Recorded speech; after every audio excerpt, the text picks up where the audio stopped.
You're listening to Don't IEP Alone with special education advocate Lisa Lightner. For more information about Lisa, the IEP Toolkit, and more ways we can help you in your process, go to adayinourshoes.com. Now back to the show with your host, Lisa.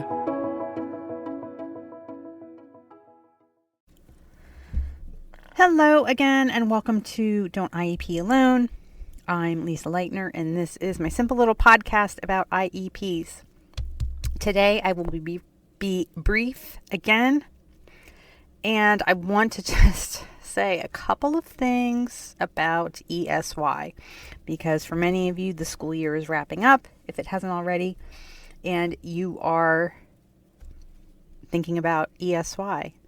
I've been at several events lately where I've had the opportunity to network with other IEP parents. And of course, we just start talking about IEPs and life. And I've heard from more than one parent now. They go, oh, well, our school, they only do ESY in July.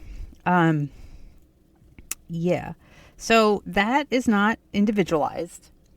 I will wholeheartedly admit and concede that getting an ESY program that is above and beyond or different from what they are offering as their canned program, I will wholeheartedly admit that is an uphill battle, right?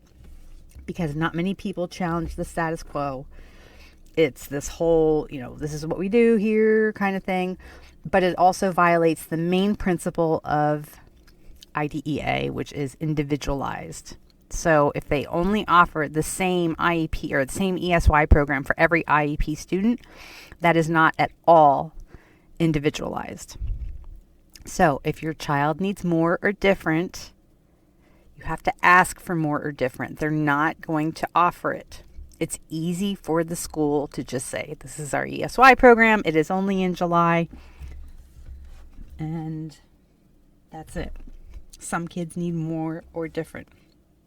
The other thing is that you have to become proficient in not only demonstrating what is FAPE for your child, but also demonstrating what the school is offering is not FAPE for your child. And this is kind of the cornerstone of my online training program, because I find that most parents can point to an ESY program, a curriculum, an intervention, a placement, whatever it is, and say, yes, that is FAPE for my child. My child needs this.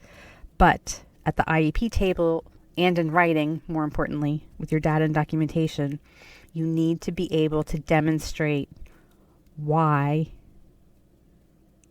what the school district is offering is not FAPE for your child.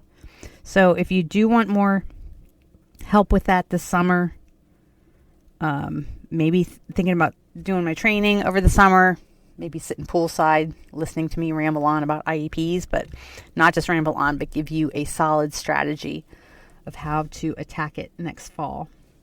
The other thing is that I am updating lots of stuff online, but one of the things that is getting updated, it used to just be kind of like message boards, right? Like I had these message boards or forums where parents could ask questions.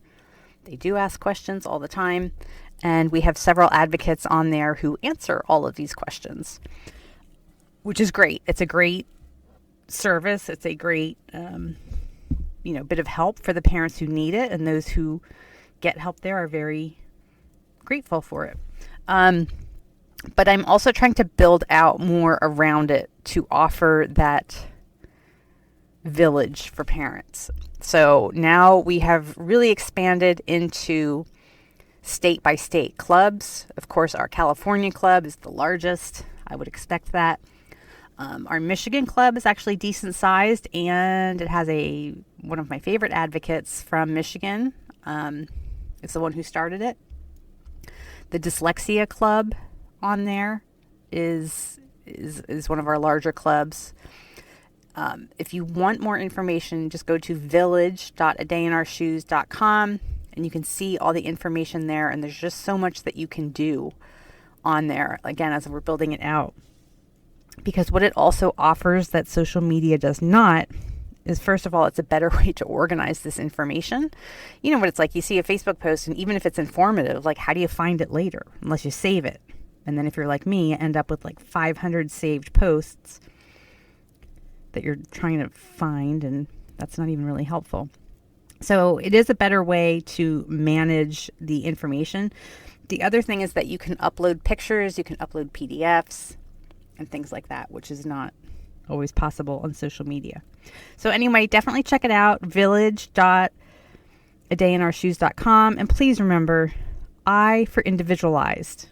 Okay? If you're just taking that canned program that your school is offering and that is not FAPE for your child, you've got to work on that. Okay? Enjoy the rest of your day. Thank you for listening to Don't IEP Alone with special education advocate Lisa Lightner. We're so glad you've joined us and would love to connect with you outside of the show. For more information about Lisa, the IEP Toolkit, and more ways we can help you in your process, go to adayinourshoes.com. From self-care tips to common IEP mistakes, there's even more to explore.